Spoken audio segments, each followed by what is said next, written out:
Hello friends, good afternoon. তো আজ প্রথম দিন আমি কলেজে গিয়ে ক্লাস করার জন্য তৈরি হয়ে গেছি। আমি আমার মা বেরিয়ে গেলাম। বেরিয়ে রাস্তায় অনেকক্ষণ কেটে গেছে, মানে সে দুপুরবেলা আমরা গিয়ে পৌঁছেছি কলেজে। মানে দুপুরবেলাই গেছিলাম, আসলে সকালে যাইনি। তো কলেজে কিছুক্ষণ বসলাম, ওখানে গিয়ে তারপরে দীর্শিকা এলো।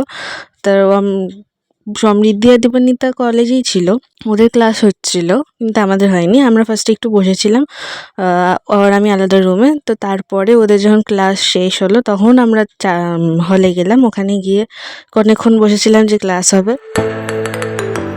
ক্লাস তো হয়নি, আমরা বসেই ছিলাম কি ম্যাম লাস্টে এসে একটুখানি কথা বলে চলে গেলেন। তারপর আমরা বাইরে বেরিয়ে একটু ছবি টবি তুললাম, তুলে তারপর আবার বাড়ি চলে এসেছি। আজকে বাইরের আকাশটা অসাধারণ দেখতে ছিল, মানে খুব ভালো লাগছিল। তো এইভাবেই কাটলো। ভালো থাকবেন, থ্যাংক ইউ, টাটা।